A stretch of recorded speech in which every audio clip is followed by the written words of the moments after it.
इस news channel पर जो भी वक्ता ने कहा वो उसकी अपनी राय है, जिसकी पुष्टि नेशन न्यूज इंडिया नहीं करता। धन्यवाद।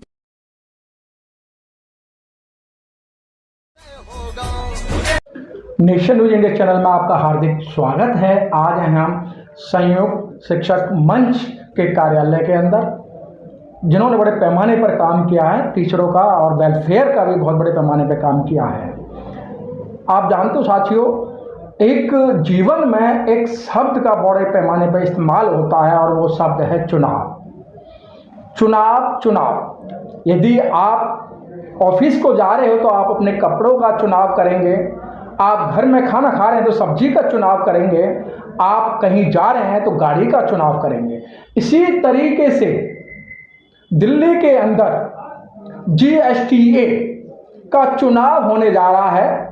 नॉमिनेशन हो चुके हैं। सभी प्रत्याशी जो चुनाव लड़ रहे हैं वो मैदान में हैं और स्कूल जा जाकर वो अपनी कार्यविधि को बता रहे हैं कि भाई हमने शिक्षकों के साथ ये काम किया और हमने इस बिहाफ पे हमें वोट दे दो। उसी संदर्भ में हमारे बीच में ऐसी शख्सियत है जिन्होंने शासन प्रशासन से लोहा लिया है और लोहा मनवाने का काम किया है। चाहे टीचरों की वेलफेयर की बात हो, स्टूडेंट की वेलफेयर की बात हो, उन सबको लेके बहुत बड़े पैमाने पर काम किया। एक सामाजिक कार्यकर्ता है, अध्यापक हैं और SC ST शिक्षक मंच की चेयरपर्सन पर्सनैलिटी है, लोगों का काम कराना जानती हैं। तो आइए हम उनसे GSTA के बारे में हम बात करना चाहते हैं कि वो चुनाव किस प्रकार से हो रहा है। हमारे बीच में सविता काद्यान जी। सविता काद्यान जी, आपका नेशन न्यूज इंडिया चैनल में आपका धन्यवाद, अभिनंदन। सविता काद्यान जी, आप एक बहुत अच्छे पद पर हैं और आप चेयरपर्सन हैं। जो शिक्षक, जो अध्यापक हैं, उनकी जो परेशानी है या स्टूडेंट्स की जो परेशानी है, उन पर आप बढ़ चढ़ कर भाग लेती हैं। और जो GST है, जो एक गवर्नमेंट की तरफ से जो चुनाव होने जा रहा है, वो 11 साल बाद हो रहा है चुनाव, और 11 साल के अंदर क्या गतिविधियां रहीं ये आप पूर्ण रूप से जानते हैं और उसे अवगत कराएंगे। तो सविता काद्यान जी, जो GST का चुनाव हो रहा है, पहले इस संदर्भ में आप बताएं कि इनकी क्या एक GSTA का जो काम होता है उस संबंध में बताएं। अगर अच्छी हैं तो उनका सहयोग करना, और अगर नकारात्मक है तो उनके लिए शिक्षकों के हितों के लिए सरकार तक बात पहुंचाने का काम ये GSTA का जो प्रतिनिधित्व है वो करता है। मैडम, संयुक्त अनुसूचित जाति जनजाति शिक्षक मंच का तो एक बहुत बड़ा नाम रहा है, जिससे सरकार भी लोहा मानती है और सरकार को झुकाने का भी काम किया है। जब टीचरों की कोई ऐसी दिक्कत आती है तो ये मंच आए दिन शिक्षकों के लिए काम करता है। तो मैडम, ऐसी क्या हालात हुए कि आपने दूसरे एक यूनियन या संयुक्त टीचर संघ जो भी नाम है उसको आपने समर्थन किया है? देखिए सर, ऐसा है, GSTA का इलेक्शन जो है 11 साल बाद दिल्ली में होने जा रहा है। शिक्षकों के चुनाव जो होने जा रहा है और एक चुनावी माहौल है जी। एक इस चुनाव को जाके उत्सव की तरह दिल्ली में सेलिब्रेट किया जा रहा है और दिल्ली के सभी शिक्षक यूनियन इसमें बढ़ चढ़ कर पार्टिसिपेट कर रही हैं। हमने जो है फोगाट जी के, जो लोकतांत्रिक अध्यापक शिक्षक मंच के अध्यक्ष हैं, श्री कृष्ण कुमार फोगाट जी, हमने लगातार उनको जो है धरातल पर काम करते हुए देखा। जैसा कि आपने कहा कि हमारा मंच भी अपने शिक्षक मुद्दों के लिए लगातार कार्य करता है। मैं पिछले कई सालों से लगातार ऑल सेक्टर आती हूँ। मैं क्या, हमारी पूरी टीम आती है यहाँ पर। हम भी शिक्षक मुद्दों को लेकर निरंतर लड़ाई लड़ते हैं। लेकिन जब भी हम यहाँ आते हैं, हम अक्सर जो है लोकतांत्रिक अध्यापक मंच की जो टीम है पूरी और उनके अध्यक्ष श्री कृष्ण कुमार फोगाट जी को भी यहाँ पर शिक्षक हितों के लिए निरंतर लड़ाई करते हुए देखते हैं और काफ़ी शिक्षक हितों के लिए उन्होंने प्रयास किए हैं और उसमें सफलता भी हासिल की है। तो एक चुनावी जो माहौल है, एक उत्सव है जो GSTA इलेक्शन होने जा रहा है, उसमें हमने, हमारे मंच ने के भी सभी पदाधिकारियों ने बैठ के ये फैसला किया कि जो मंच एक शिक्षक हितों के लिए एक मजबूती से काम कर रहा है, तो हम उसी शिक्षक मंच के और उसी व्यक्ति के हमें कंधे मजबूत करने चाहिए, हाथ मजबूत करने चाहिए। और इसी को ध्यान में रखते हुए हमारे मंच ने ये फैसला किया है कि हम जो GST का इलेक्शन है, एक संयुक्त पैनल के तौर पर लोकतांत्रिक अध्यापक मंच और संयुक्त अनुसूचित जाति जनजाति शिक्षक मंच के संयुक्त पैनल के तत्वावधान में GST 25 का इलेक्शन लड़ा जा रहा है। मतलब इसमें कितने पैनल पार्टिसिपेट कर रहे हैं?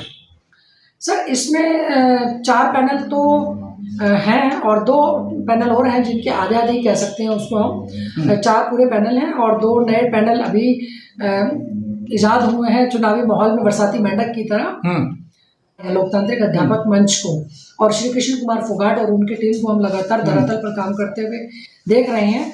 इसमें और भी पैनल है लेकिन वो अपनी अपनी जिम्मेदारी, कोई पत्र भेज के डिपार्टमेंट में या कोई घर बैठे अपनी किसी तरीके से भूमिका अपनी जिम्मेदारी का पूरा करते हैं शिक्षकों के प्रति। लेकिन जो नए अभी पैनल निकले हैं वो उनका कोई उद्देश्य शिक्षक हितों के लिए नहीं है, वो सिर्फ जो है कि हम ये कह सकते हैं सिर्फ वोट को काटने के लिए मैदान में आए हैं। अदरवाइज उनको हमने कहीं पे भी अभी तक नहीं देखा। जिस मंच को हमने आज तक धरातल पर काम करते हुए देखा उस मंच के साथ हमारे मंच ने गठबंधन किया है। मैडम जी, संयुक्त अनुसूचित जाति जनजाति शिक्षक मंच ने किन समर्थनों मतलब किन डिमांडों पर अपना समर्थन दिया है? देखिए सर, दिल्ली में जो दिल्ली का शिक्षक है, दिल्ली सरकार में जितने शिक्षक हैं 48,000 शिक्षक हैं जी, जिसमें कि 15,000 के आसपास SC/ST के टीचर्स भी हैं। तो जब भी आप देखिएगा कहीं पे भी, चाहे वो निगम पार्षद का इलेक्शन हो, MLA का इलेक्शन हो, MP का इलेक्शन हो, हर जगह एक प्रतिनिधित्व दिया जाता है। तो इस पैनल में भी जब एक GST का इलेक्शन हो रहा है तो हमारे मंच ने ये डिमांड रखी कि भाई आप इसमें भी जो है SC/ST को भी प्रतिनिधित्व दिया जाए जी। SC/ST कैंडिडेट, क्योंकि 48,000 टीचर्स में से 15-16,000 टीचर SC/ST का भी है दिल्ली में और उनको भी इस चुनाव में जो है भागीदारी बनने का मौका मिले। तो इसी उसको ध्यान में रखते हुए सेंट्रल पैनल में 12 पोस्ट होती हैं जिसमें हमने मांग रखी कि भाई कम से कम 3 या 4 पोस्ट जो है SC/ST की होनी चाहिए।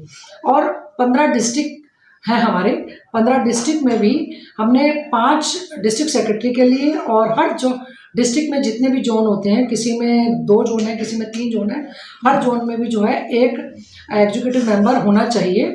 तो ये हमारी इस बात पे लेके हमारा समझौता हुआ। साथ ही हमारे कुछ मुद्दे भी हैं जिनको हमने बोला है कि अपने जो मैनिफेस्टो है, संकल्प पत्र है, उसमें वो लेके आए। अभी एक संकल्प पत्र आ चुका है, अभी एक संकल्प पत्र और आना है जिसमें हमारे कुछ मुद्दे हमने उनको दिए हैं, तो वो मुद्दे उसमें शामिल किए जाएंगे। मैडम और जिसके चलते ही सर जिस लोकतांत्रिक अध्यापक मंच को हमने समर्थन दिया है उसमें हमने हमारे 3 SC/ST के कैंडिडेट लिए गए हैं, जिसमें से श्री राजेंद्र कुमार जी जो है राजेंद्र प्रसाद जी जो है वाइस प्रेसिडेंट की पोस्ट के लिए लड़ रहे हैं। साथ में हमने ये भी बोला कि 65% 70% फीमेल्स है, तो इसमें एक ऐसे कैंडिडेट जया सरकार जी हैं उनको भी लिया गया है। ST के कैंडिडेट मुनिराज मीना जी हैं उनको भी लिया गया है। सेंट्रल पैनल में 12 पोस्ट हैं जिसमें से 3 पोस्ट SC/ST के लिए ली गई हैं और इसी तरीके से डिस्ट्रिक्ट में भी 5 डिस्ट्रिक्ट सेक्रेटरी के लिए भी हमने बात की हुई है। तो ये इन कुछ बातों पर हमारा जो है समर्थन। सविता कादियान जी, जो आपका जो मंच है, शिक्षक मंच है, वो अधिकतर बाबा साहब और जो SC/ST के जो या बैकवर्ड के जो महापुरुष हैं उनको लेकर बड़े पैमाने पे काम करता है। तो क्या जिस संगठन को आप समर्थन दे रहे हैं वो इन बातों से राजी होंगे? देखिए सर, आपकी ये हमारा मंच जो है बाबा साहब के उद्देश्यों को लेकर और सिद्धांतों को लेकर चल रहा है, लेकिन जिस संगठन को हमने समर्थन दिया है, लोकतांत्रिक अध्यापक मंच के जो अध्यक्ष GST के भावी अध्यक्ष के लिए इलेक्शन लड़ रहे हैं, वो व्यक्ति जो है बाबा साहब के विचारों को भी मानते हैं, कबीर साहब के विचारों को भी मानते हैं। उन्होंने अपने नाम के पीछे सभी कुछ लगाया हुआ है, शर्मा, वर्मा, हरिजन, इस तरह से सभी चीज़ों को लेके एक समानता की भावना के साथ काम करते हैं। तो हमारे मंच को उनकी कुछ ये बातें अच्छी लगी और वो एक समानता की बात, किसी भी क्षेत्रवाद या लिंग के उस पर और जाति के भेद पर किसी तरीके का भेदभाव नहीं करते। तो इन्हीं सब बातों को लेकर हमारे मंच ने जो ये समझौता किया है। सविता जी, आप बहुत बड़े एक राजनीतिज्ञ भी हैं और आपने मतलब एक टीचर से जो राजनीति करती हैं आप, क्या जिस तरीके से आप ये बोल रही हैं ऑन चैनल के सामने, मैंने देखा है कि जो संगठन जीत कर आते हैं या जो यूनियन जीत कर आती है उसकी वेलफेयर के लिए कोई भी खड़ा नहीं होता और फिर टीचर जो हैं ये कहते हैं भाई हमने जो अपना मत दिया है वो हमने किसी गलत सज्जन को चुन लिया है। बिल्कुल सर, आप ठीक कह रहे हैं, क्योंकि मैंने जब से यहाँ मैं आई हुई हूँ और 2014 में जो जीएसटी का इलेक्शन हुआ था, उसके बाद शिक्षकों ने जिस उम्मीद के साथ एक मजबूत जीएसटी का चुनाव किया था, उस मजबूत जीएसटी के चुनाव का कुछ समय बाद ही विखंडन हो गया।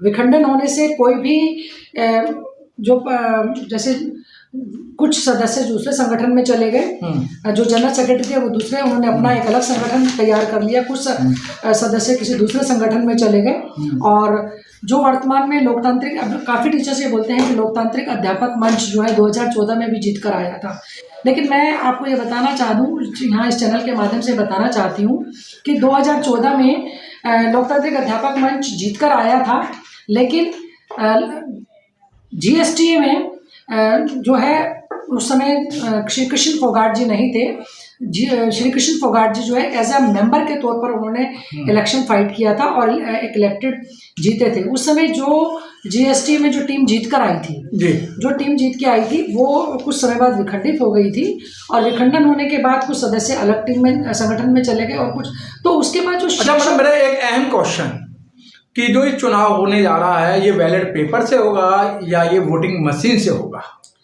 सर, ये इलेक्शन बैलेट पेपर से ही होगा जी, और इसमें शायद टिक मार्क करना होगा, टीचर्स को जो वोट डालने आएंगे बैलेट पेपर दिया जाएगा, और जिस चुनाव चिन्ह दिए गए हैं हर पैनल को, वो अपना उस जो भी चुनाव चिन्ह को उन्होंने समर्थन करना है उस पर वो टिक करेंगे। और मैं इस चैनल के माध्यम से मैं अपने सभी शिक्षकों से अपील करती हूँ कि बहुत समय बाद, 11 साल बाद जीएसटी का चुनाव होने जा रहा है।